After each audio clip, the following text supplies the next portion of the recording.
Jello. The Jello Program, starring Jack Benny with Mary Livingston and Phil Harris and his orchestra. The orchestra opens the program with I've Taken a Fancy to You from an Old Chicago.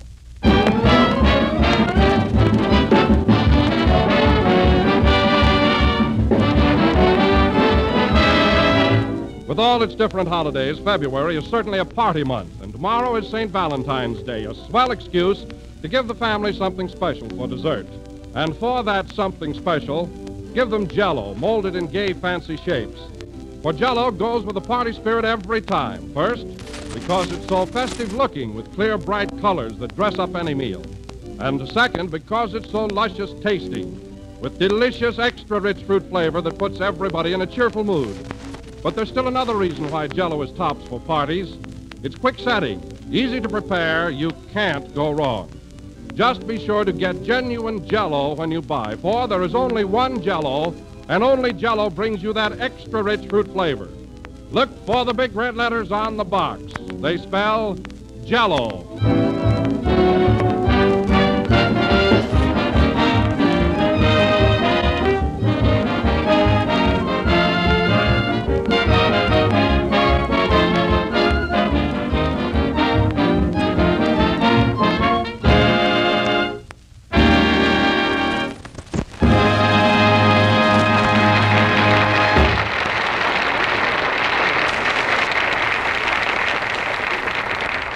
That was I've Taken a Fancy to You, played by the orchestra. And now, ladies and gentlemen, we bring you America's latest fashion plate, that Beau Brummel of Beverly Hills, Jack Benny.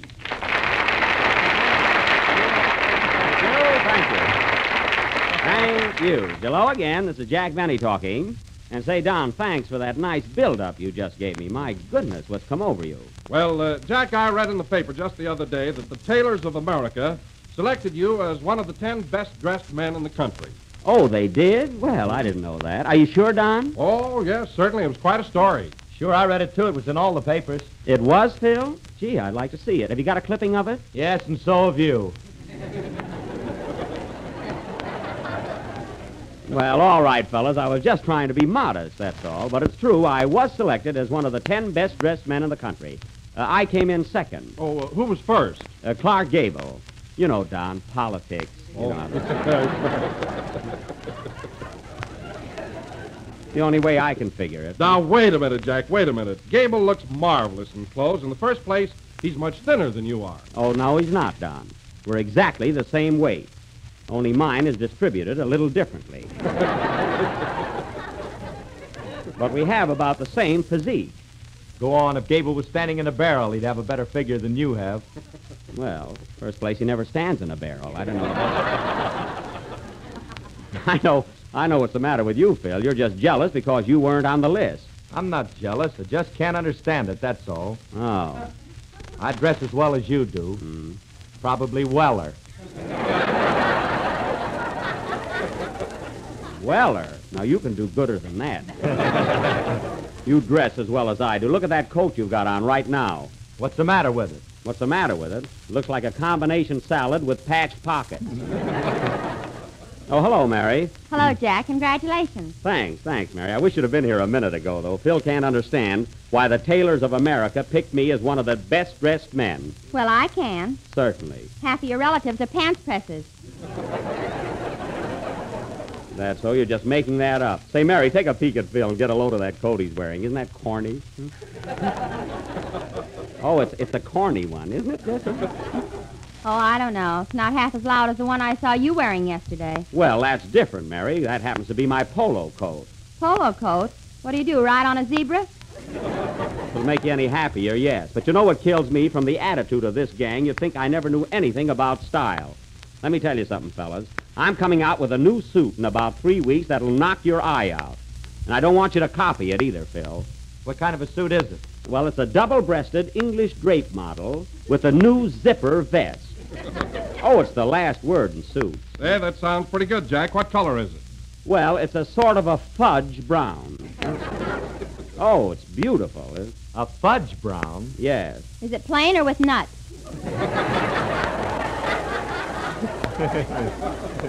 Plain. And I'm going to look swell in it, too. It fits so snug it has a 32-inch waistline. What are you going to do with your stomach? Well, naturally, Phil, when I tighten my belt, my stomach will go up to where my chest is. Then what are you going to do with your chest?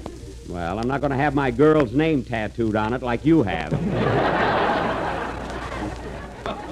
You would if you didn't have hooray for Waukegan there.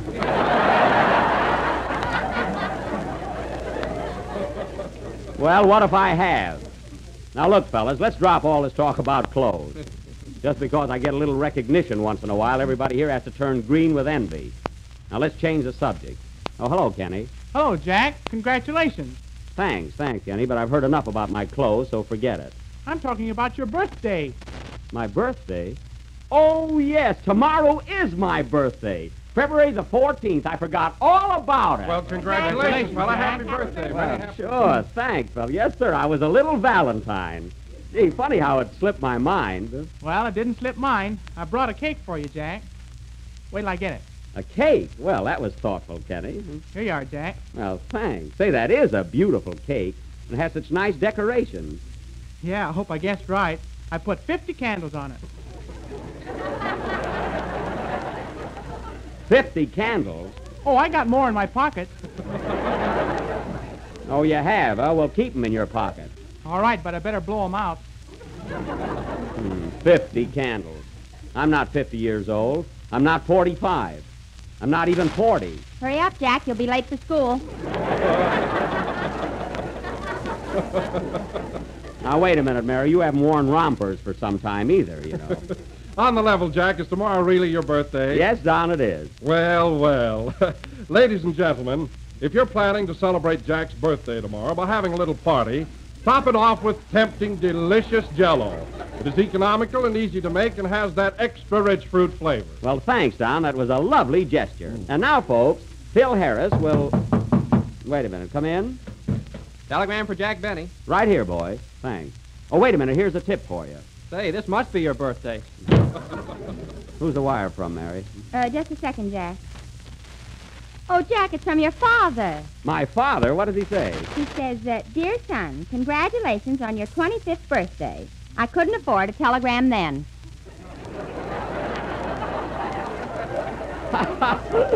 Ah, good old Dad. He never forgets a face. Play, Phil.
You're an Education, played by the orchestra. And now, ladies and gentlemen... Wait a minute, Jack. That number was played by Phil Harris in the orchestra.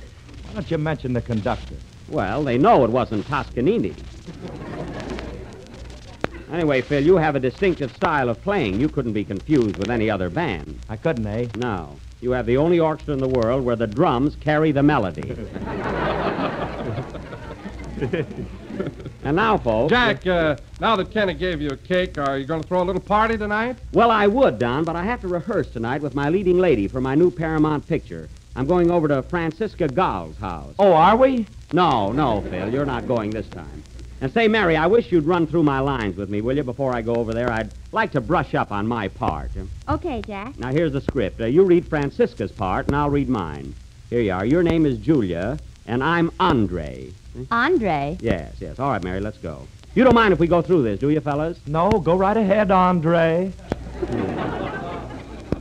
All right, Mary. Now, the door opens, see, and I walk in. You're sitting there, and I walk in. Good evening, Julia. I'm sorry I kept you waiting. Come on, Mary. I'm trying to rehearse. Good evening, Julia. I'm sorry I kept you waiting. Oh, Andre, my love, I'm so glad to see you. See yas. Now, stop kidding, Mary, and help me with this. Well, darling, I've come for the last time to ask you to marry me. You've toyed with my affections long enough. There's a limit to my patience, Julia. You know our bargain when I saved your father from ruin? Well, the time has come. And whether you love me or not, you're stuck with me. Well, what are you laughing at? Paramount, they're stuck too. Oh, Mary, I can't rehearse with you. You're not giving me anything. You're not putting any feeling into it. He's right, Miss Livingston. When Andre comes through the door, you should be a little more emotional. Oh, go away. Come on, Mary, let's try it again. Now. Look, Jack, look. What? It's Robert Taylor. Robert Taylor?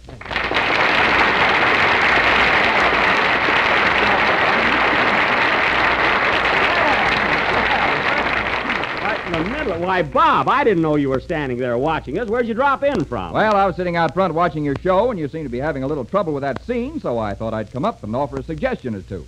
Well, it's awfully nice of you, Bob. I'm always glad to see a kibitzer. But really, I don't need help. Well, might be too late at that. Oh. You're sharp there. Now, look, Jack, the reason Miss Livingston did not respond properly was because you were not convincing as a lover. Well. How do you like that for crust?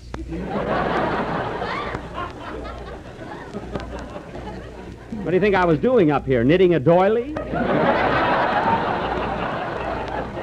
No, look, Jack, all I'm trying to tell you is that your scene lacked sincerity. In other words, what you said was not believable. Oh, it was not believable. Well, next time I'll take an oath before I read my lines. Believable. You better take a lifesaver, too. You've been eating onions. I have not. Well, Jack, I'm sorry I intruded, so I'll just run along now. No, Bob, no, I'm glad you came up. Say, I'm always open for suggestions, even if I don't need them. You know, Bob, I've been an actor for a good many years. I appreciate that. And furthermore, if you read the papers, and I think you do, you may have come across an article this week stating that I am one of the 10 best-dressed men in the country. Yes, I saw that, Jack. Yeah. Say, do you mind if I tell you something? No, go right ahead. Well, Jack, take that suit you're wearing right now. Yes? Listen, I gave a better one than that to my gardener, and he refused it. Well, if my gardener ever did a thing like that, I'd hit him right over the head with a petunia. Well, Bob, so much for the ribbing anyway. To tell you the truth, I'm really glad you came up. Now that you're here, I want you to meet the members of my cast. It's about time. Yeah. Bob, this is Mary Livingston. Hello, Mary. I'm delighted to meet you. Well, thanks, Mr. Taylor. I mean, Robert. I mean, Bob. Mary, you don't have to be so nervous. Well, gee whiz. You know, Mary, I must say you've handed me a lot of laughs, and I think you're just as charming in person as you are on the radio. Well, thanks. And, well, I think you're just as charming as I am. Oh, don't mind her, Bob. She's so excited, you know. And now I want you to meet... Wait a minute, Jack. Mr. Taylor. Yes, what is it, Mary? Well, if a certain person asks me to go out tonight, I won't think you're a bit fresh. Oh, all right. And, Bob, I'd like to have you meet our young tenor, Kenny Baker. How are you, Kenny? I'm glad to know you. Gee, if I'd have known you were coming, I'd have baked another cake.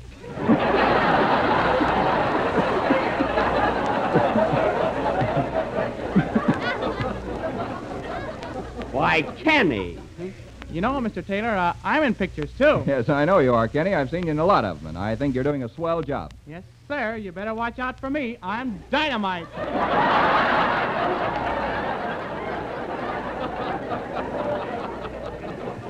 Oh, don't show off.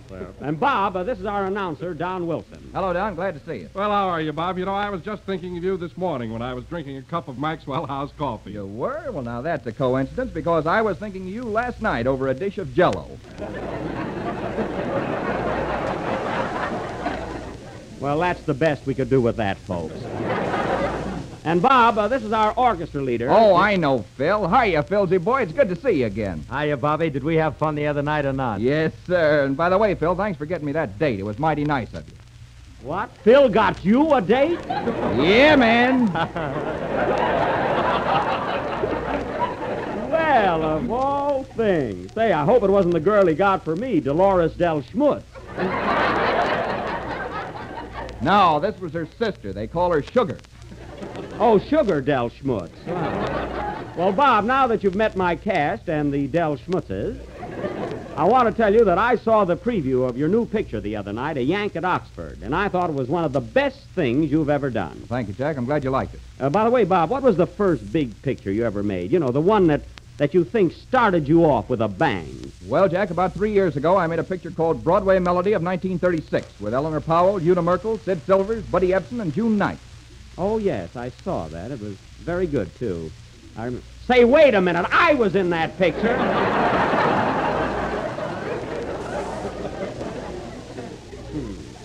Why, certainly. You were, Jack? Yes, I was. I played a... Mary, you saw Broadway Melody. What was I in it? Miss Cass.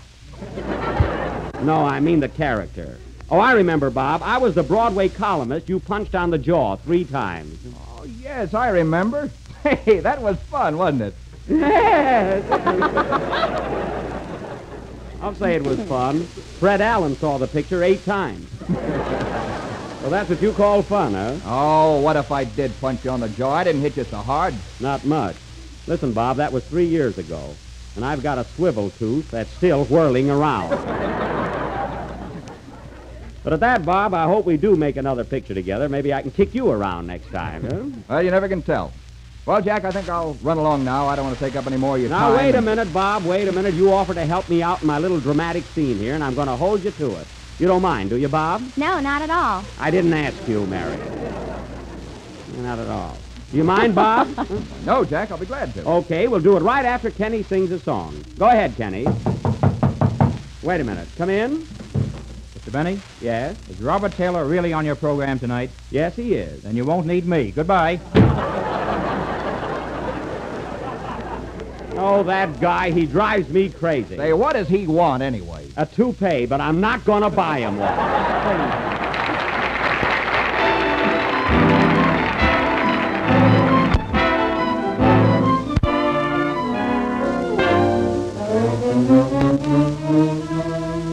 There's a new moon over the old mill, and tonight's the night for me to be with you. For that new moon over the old mill has a way, it seems, of making dreams come true.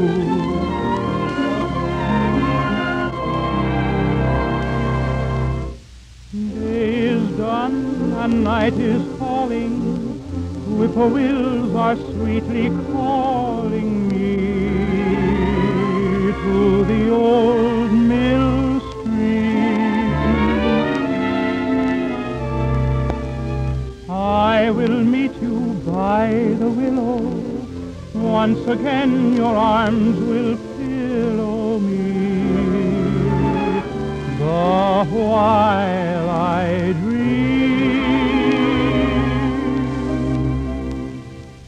There's a new moon over the old mill, and tonight's the night for me to be with you. For that new moon over the old mill has a way, it seems, of making dreams come true. We'll kiss at every turn of the mill wheel and linger on the whole night through. There's a new moon over the old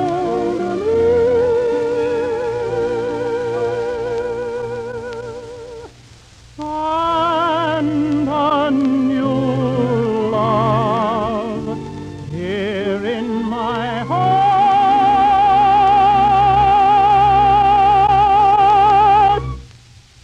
for you.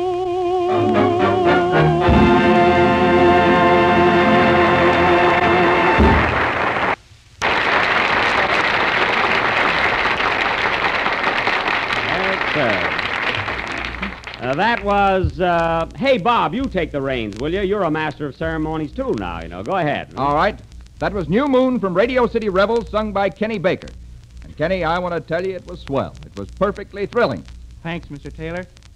You know, I wish Jack would say things like that once in a while. Why, Kenny, what are you talking about? I've said those very words to you every Sunday this year. Well, I'm getting sick of it. Oh, you don't know what you want. Say, Bob, how about helping me out with that little love scene now? Okay, Jack. You and Mary run over those lines again, and I'll kind of give it the once-over. Fine. Come on, Mary. Why don't you let me do it with Mr. Taylor and you watch? Mary, Barbara's listening in. Gee whiz. Look, anyway, I'm the one who needs rehearsing. That's why I don't want to do it with you. Well, it wouldn't hurt you to help me out. Now, come on. Here's the script. We'll take it from the same entrance. Now, remember, Jack, put a little fire into it. Okay, Bob, I gotcha. All right, Mary, I'm coming through the door again. All right. Good evening, Julia. I'm sorry I kept you waiting. Oh, Andre, my love. Andre, where's Amos? Phil. I've come for the last time, Julia, to ask you to marry me. You've toyed with my affections long enough. Remember our bargain, Julia, when I saved your father from ruin? Well, the time has come. And whether you love me or not, you're stuck with me. Now, what do you say? Oh, go back to Waukegan. There you are, Bob. What's the use of me trying to do anything? Well, will you let me try it with Mary, Jack? Maybe I can get better results. I know I will. Oh, sure. No, I will. Now look, Mary. When you and I play this scene, just sit back and relax. Yes, Bob. Imagine that we're in a world of our own, drifting on a cloud. Yes, Bob. Yes, Bob. Yes, Bob. Yes, Bob. Come on, you two. Show me what you can do. Quiet, I'm drifting. Oh, you're drifting, eh? I am too. Kenny! All right, Mary, I'm coming through the door now. Good evening, Julia. I'm sorry I kept you waiting. Oh, Andre, my love.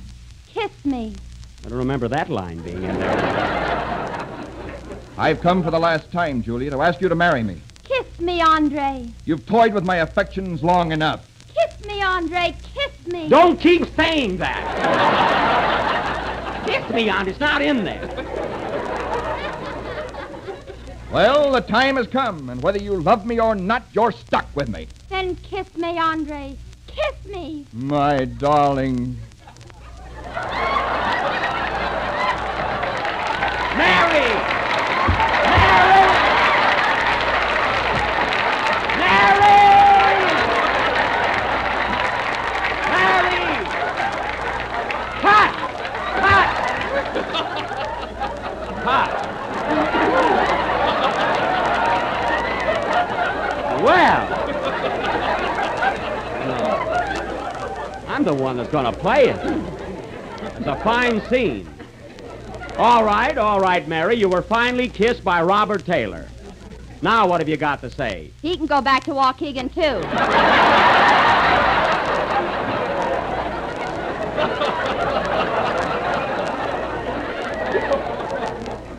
Why, Mary. Mary, didn't you enjoy it? No, but let's do it again. Oh, I thought so. Well, Bob, no kidding. I think I did learn something from watching you play that scene with Mary. You gave me a couple of good pointers there. You know? Well, I hope I didn't embarrass you or anything, Jack. Oh, no, Bob. No, and I'm very grateful. After all, you're an actor and I'm a comedian. An alleged comedian, anyway. My only serious moments... My only serious moments are spent with my violin. I think I've got you stopped there. Oh, I don't know about that, Jack. You know, I'm somewhat of a musician myself. I play a pretty mean cello. A cello? Oh, I didn't know that. Isn't that a coincidence? You play the cello and I play the violin. Guess what they're going to do now, folks? Mary. Well, Bob, we can borrow a cello and a violin from the boys in the orchestra. Now, how about you and I swinging out on a nice hot tune? Fine. You know Mighty Like a Rose? Oh, that's a sizzler. Say, Phil, let us have a violin and a cello, will you? Not without a deposit. Now, we're not going to leave the room. Okay, here you are, boys. All right. Oh, Don, introduce this number, will you? Yes, sir. Ladies and gentlemen, we now bring you Jack and Bob, those rhythm rascals, who will give you their interpretation of Mighty Like a Rose.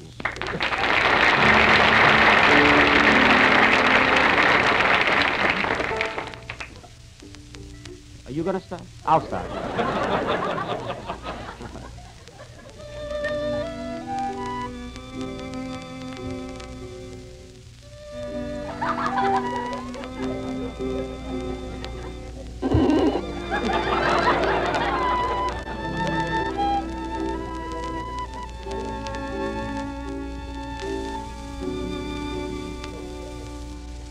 Pretty little flower. Just play it, Jack.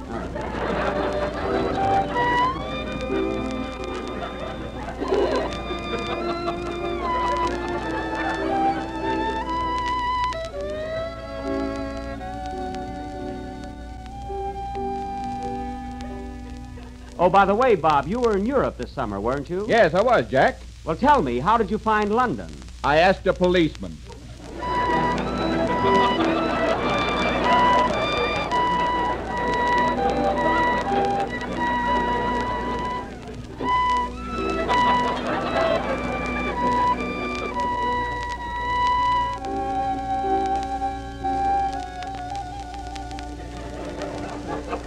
Oh, Bob, Yes, Jack? what goes around a button? A goat. You guessed it the first time.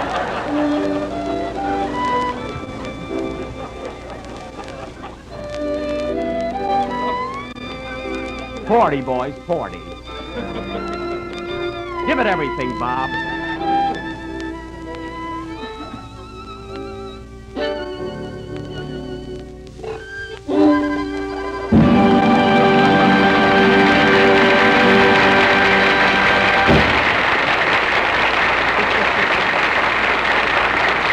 That was Mighty Like a Rose with Bum Jokes, played by Robert Taylor and Jack Benny. Thanks, Don. And now, folks, is an Play, encore. Phil, play, Oh. play. If you want some new and delicious dessert ideas, just take a look at a package of Jello chocolate pudding. You'll find some grand suggestions. For instance, you can add toasted nut meats to your chocolate pudding, or half a cup of raisins, or crispy shredded coconut. And we've had lots of letters from women who tell us that Jello chocolate pudding makes the most delicious filling for chocolate cream pie they ever tasted. But no matter how you serve it, in a recipe variation or just as is, Jello chocolate pudding is a dessert the whole family will love. It's creamy, rich, and smooth and tastes like the old-fashioned homemade kind, for it's made with the same fine, wholesome ingredients. That's why it tastes homemade, so chocolatey and delicious. Jello chocolate pudding is quick and easy to prepare. You'll find the simple directions on every package. It sells for the same low price as Jello, so ask your grocer tomorrow for Jello chocolate pudding. Well, we're a little late, Bob, but I'll see you next Thursday night on your Maxwell House program. Thanks for coming over. Good night, folks. Eddie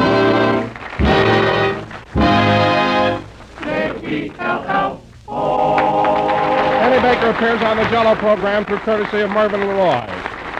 This is the National Broadcasting Company.